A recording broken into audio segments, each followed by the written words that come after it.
All right, get ready, because we're diving deep into something you might not expect, the surprisingly funny world of bureaucracy. Yeah, bureaucracy. We're going to see how something that seems so dry can actually be a goldmine for humor. Especially when it's put through the lens of satire, which is exactly what we're looking at today. Right. The source material for our deep dive today is It Happened in Carthoonia, a satirical novel by Wilfried Wott. It happened in Carthoonia, okay? This book drops us right into the middle of Ambrus, a fictional publishing house in the fictional country of Carthoonia. Fictional world, fictional setting. But trust me, the humor in this book comes from situations and characters that feel incredibly real. Oh, absolutely. Especially one character, Buholo Byzantine Ishvan. Yes. He's like a big shot at Ambrus, and let's just say he's got a very, very unique way of talking to his colleagues. He really does. And what makes Buholo so interesting and honestly so funny is how Watt uses him to show us all these classic signs of bureaucracy. Yeah, like what? He's over the top formal, sticks to rules no matter what, and he uses language in this amazing way that makes him seem more important while at the same time putting everyone around him down. Right, like he took everything annoying about bureaucracy and turned it up to 11. Exactly. It's hilarious. Like there's this one part where Buholo is chewing out a coworker. Oh, yeah. And instead of just saying it straight, he goes off on this crazy rant. I warn you, de legislato, de lege mat, de lege herando, de lege curando. I am GFPFAU, Pori surfacely, here the erst and last warn and admunfun. You know, on the surface, that just sounds ridiculous and it is funny, but there's actually a deeper layer to what Water is doing here. What do you mean? Bulo's language, it's not just gibberish, it's actually a parody of how some officials use all this jargon and complicated phrases to hide what they really mean. Instead of making things clear. Right, it's almost as if he's trying to hide behind all these words because he's insecure, or maybe he doesn't have any real authority. So it's like he thinks this fancy talk makes him sound smart, but really it just makes him look ridiculous and out of touch. Exactly, and you hit the nail on the head. That's exactly what Watt is going for. Yeah, and that disconnect between how Bulo sees himself and how he actually comes across, that's what makes him so funny throughout the book. Absolutely. It's like he desperately wants to seem competent and in charge, but his actions and words, well, they kind of betray him, showing this deep insecurity and need to control even the smallest things. It's like he's terrified of looking weak or stupid, so he overcompensates by clinging to rules and procedures. No matter how crazy they are. Yeah, exactly. And that leads us to another interesting thing about Bulo, the way he insults people, often comparing them to animals. Yeah, the insults. Cattle, stable boys, even foolish oxen in the cabbage. Foolish oxen in the cabbage. I love that one. It's so specific and strange. It really is, and it makes you think, what is Watt trying to say with this type of language? Right, like what's the deeper meaning? Well, on one level, it's just funny, it's unexpected and absurd, but on another level, I think it shows how bureaucracy can be dehumanizing. Dehumanizing how? By calling his coworkers animals, Bulo is stripping them of their individuality and their power to act. It makes it easier for him to ignore their opinions and keep his own sense of power. Oh, I see. So he's setting up this hierarchy where he's at the top, Yeah. surrounded by these, bumbling animal-like underlings. Exactly, and that's another classic element of bureaucratic humor, creating these fake divisions and ranks. Often based on pointless rules. Exactly. And Watt shows this dynamic so well through Buholo's over-the-top pronouncements and his need to always be in control. And remember, even though Bulo is an extreme example, you see these tendencies in all sorts of bureaucracies, big and small. You're right, I've definitely seen it. Think about those times when you've run into officials who care more about following the rules than actually helping people, or they use jargon to confuse you instead of communicating clearly. Oh yeah, we've all been there, stuck in a bureaucratic nightmare, feeling totally helpless and wondering, how did this even happen? Exactly, and that's the beauty of satire. It lets us step back from those frustrating situations and see them in a new way. So we can laugh at the craziness, but also recognize the deeper problems with these systems. It's humor with a purpose. And we're back, digging deeper into the ridiculous world of bureaucracy, thanks to Wilfried Watt's It Happened in Carthoonia. We've been talking about Buhalo Byzantine Ishvan. He's like the poster child for bureaucratic nonsense. Yeah, totally. But it's not just his love of rules and his weird way of talking that's funny. Right. There's this irony to his whole situation. Oh, absolutely. It's like this delicious irony. He's always lecturing everyone about working hard and being dedicated to Ambrus, the publishing house. Right, Ambrus. But then he's incredibly lazy and only cares about himself. Oh, yeah, for sure. Yeah. This is a guy who spends most of his time in bed moaning about how he doesn't feel good and coming up with these crazy pronouncements. Yeah. He seems completely clueless that he's not actually contributing anything useful. There's this one part that sums it up perfectly. Buholo says, I am overly serious, diligent. That is, exceedingly and notably too serious to carelessly blurt something out. But the funny part is he just spent like pages and pages blurting out the most ridiculous stuff you can imagine. It's true. It's like what is showing us how self-deception is at the heart of these bureaucratic systems. Yes, and that tendency to deceive himself, it gets even stronger because Buholo needs to feel superior to everyone else. Right, like he's better than them. All the time, he calls the printers at Ambrose cattle, foolish oxen, and stable boys. Like they're less than human. Yeah, it's almost like he's trying to convince himself that he's better than these people when he actually depends on them completely. For his job and everything. Exactly. Without the printers, there wouldn't be any Ambrose, no books, and Buholo would be out of work. It's like that classic thing, the people in charge looking down on the dirty people they need to stay in power. Yeah, it's a class. And Watt uses this ironic situation to show us something bigger about power structures. Like he's saying, look at these people who think they're so important, they wouldn't last a day without the people they think are below them. That's a great point, and it brings us to another interesting part of the novel, the safe. The safe. Yeah, this ordinary object actually becomes really symbolic as the story goes on. Right, Buholo's totally fixated on this safe. Obsessed. He's always worried about someone stealing from it, convinced that there's this big conspiracy against him. Like everyone's out to get him. Yeah, to take over whatever is inside.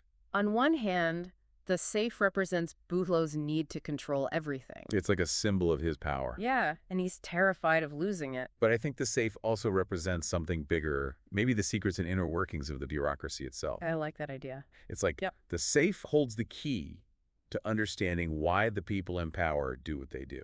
And Buholo trying so hard to protect it. Maybe that shows us how far people in authority will go to keep their power, even if they have to act completely crazy to do it. So it's not really about what's actually in the safe. Yeah. It's the idea of it, the mystery, and how ridiculous Buholo's obsession is. And it's funny, we never actually find out what's in the safe. Really? Watt leaves it up to us to decide. So it's like he's guarding this empty symbol of power, scared of what would happen if people realized it's all fake. Right, and that's maybe the best satire of bureaucracy, the idea that it's all smoke and mirrors trying to look like it's in control but not really accomplishing anything. That's a great point, and it shows how clever Watt's writing is. He's not just telling a funny story. He's making us think critically about these systems that control our lives, question what we believe about them, and see the humor and irony hiding beneath the surface. We're back for the last part of our deep dive into It Happened in Carthoonia. We've been breaking down Wilfried Wott's satire and Buholo, this king of bureaucratic absurdity. Yeah, Buholo. But there's one more thing we should look at. How Wott uses irony to really make his point. You're right, irony is like the heart of Watt's satire. It's not just about showing how ridiculous bureaucratic behavior is, it's about showing the contradictions and hypocrisy underneath it all. Okay, so how do we see this irony in the book? Can you give me some examples? Oh, definitely, like Buholo's thing about pronouncing things correctly. Oh, yeah. He goes on and on about how important it is to say Heracles the right way, like it's vital for knowledge and science. Right, and he says all this with a totally straight face, like it's the most serious thing in the world. Totally. But the irony is Buholo himself is always misusing language, throwing around all this meaningless jargon and messing up grammar. Which makes his whole speech about being precise with language kind of pointless. Exactly. He's so focused on rules and regulations that he's forgotten what language is really for, to communicate clearly. And that difference between what he says and what he does, that's what makes it so ironic and funny. And this irony isn't just about his language. It's about his whole view of the world. Right. He thinks he's a defender of tradition and order, a champion of virtue and hard work. The good guy. Right. But in reality, he's lazy, selfish, and totally incompetent.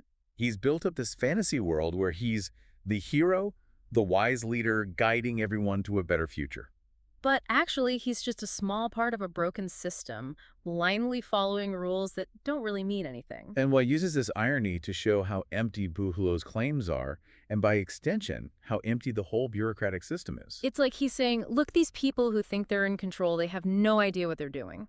Okay, so Why should we care about Buchalo and his story? What's a takeaway for us? Well, I think Buthalo reminds us that bureaucracy is everywhere. Not just in government. Right. It's in businesses, schools, even our personal lives. Yeah, you're right. We've all had those moments when we're faced with rules that make no sense, trapped in a system that cares more about how things look than how they actually work. It's so frustrating. Those times when you're just like, this is ridiculous. There has to be a better way Exactly, and that's where satire comes in. to save the day. It helps us take a step back from those situations and see them in a new way. We can laugh at how absurd it is, but we also start to see the deeper flaws in the system. Satire lets us question things we usually wouldn't, to challenge those structures we take for granted. And even though Watt's novel is set in this made-up world, the ideas are universal. Buholo might be over the top, but he reflects things we see happening all the time.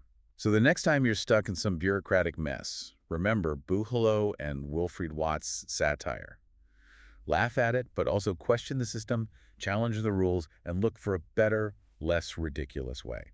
That's great advice, and that wraps up our deep dive into It Happened in Carthoonia. Thanks for joining us. Thanks, everyone, for listening.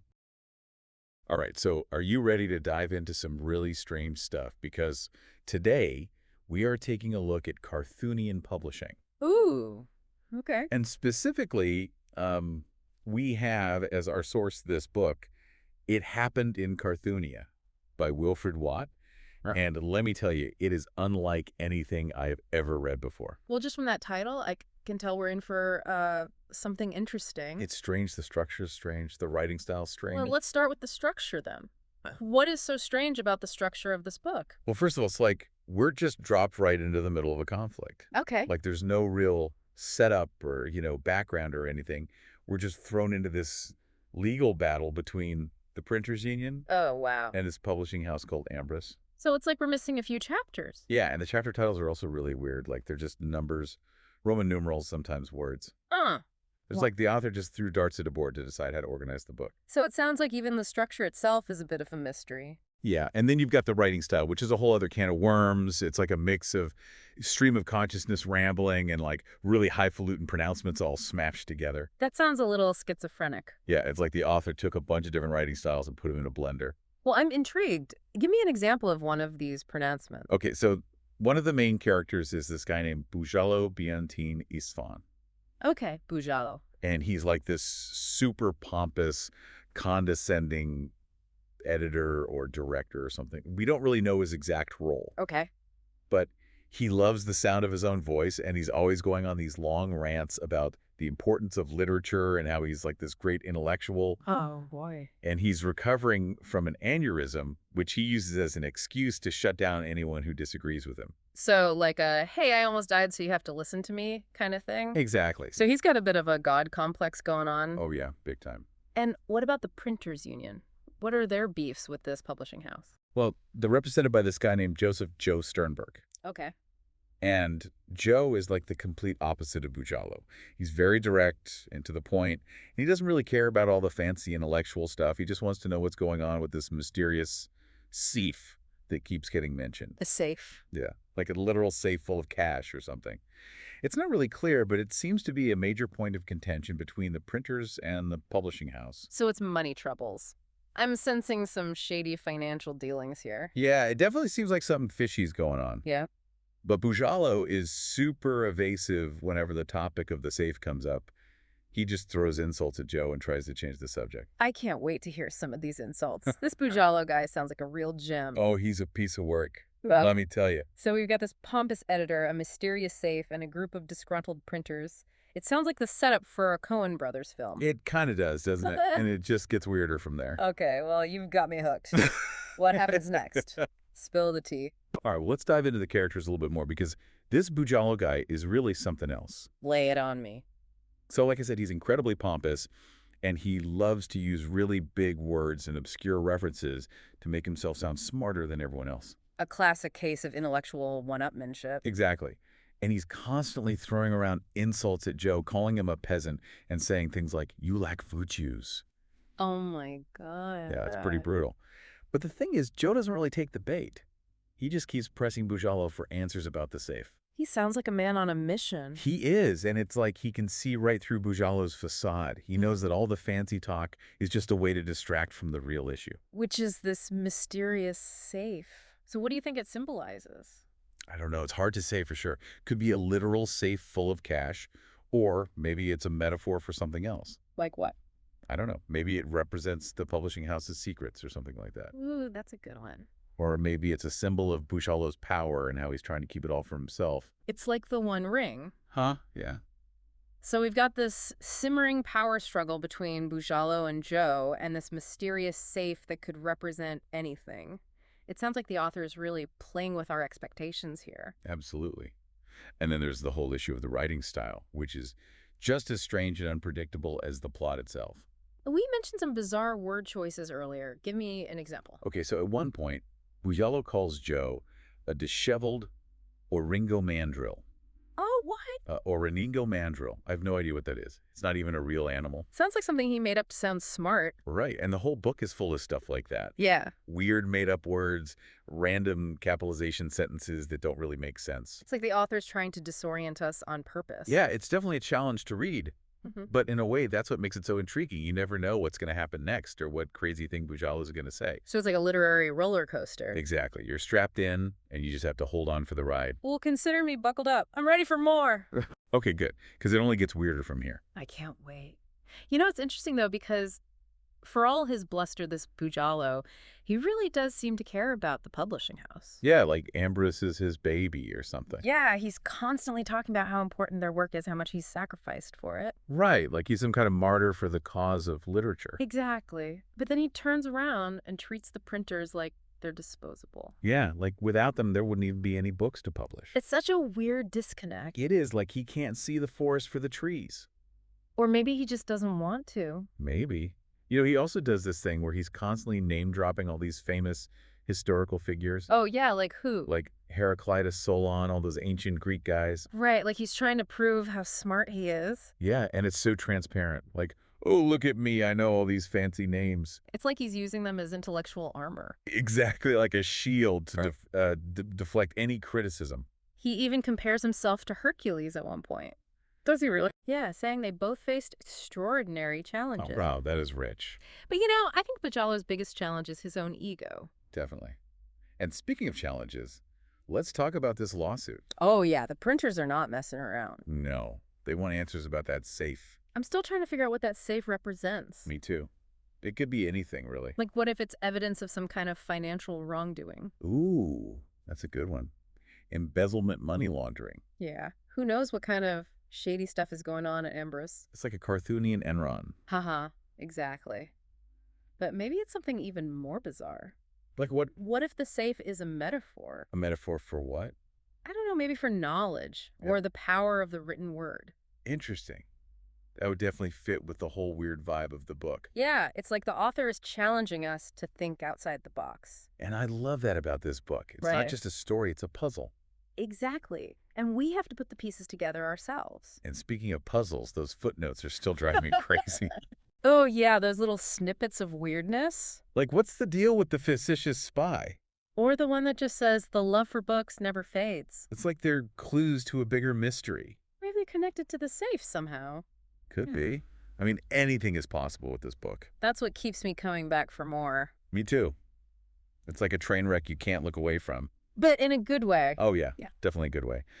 It's so entertainingly bizarre. And sometimes it's genuinely funny. Oh, yeah, like when Bujalo calls Joe a Ringo mandrill. What even is that? I have no idea. But it cracks me up every time. It's like the author is poking fun at these pretentious intellectuals. Yeah, like he's saying, look how ridiculous they are with their fancy words and their made-up animals. Exactly. And by contrasting Bujalo with Joe, who's much more down-to-earth, it really highlights the absurdity of Bujalo's worldview. Yeah, it's like a clash of titans. And we're just caught in the middle. Buckle up because it's about to get even crazier.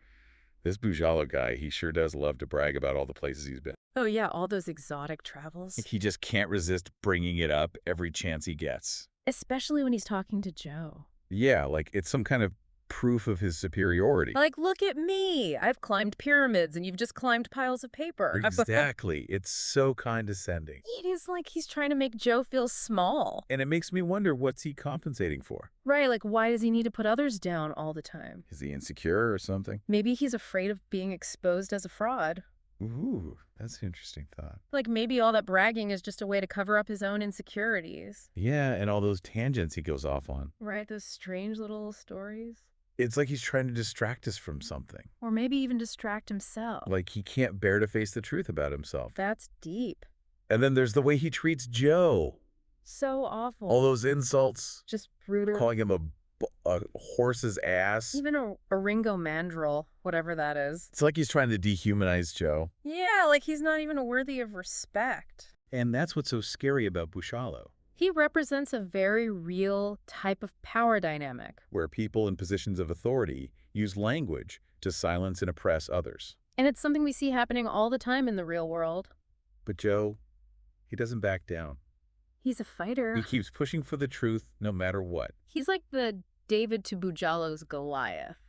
And those footnotes. They're still a mystery to me. I know, they're like little pieces of a puzzle. But we don't have the whole picture. Like the one about the facetious spy or... The love for books never fades. What does it all mean? I think the author is deliberately leaving us with more questions than answers. It's like he's inviting us to think for ourselves. To come up with our own interpretations. And that's what makes this book so special. It's not just a story, it's an experience. It challenges us to see the world in a new way. And to think critically about the power of language. So yeah, it happened in Carthoonia. It's a weird book. Very weird. But it's also brilliant. And thought-provoking. It's a book that will stay with you long after you finish reading it. And it might even change the way you see the world. If you're looking for something different, something challenging, something that will make you think, then this is the book for you. go pick up a copy and see for yourself. You won't regret it. And let us know what you think. We'd love to hear your theories about that safe and those footnotes. Until next time, keep exploring, keep questioning, and keep the conversation going.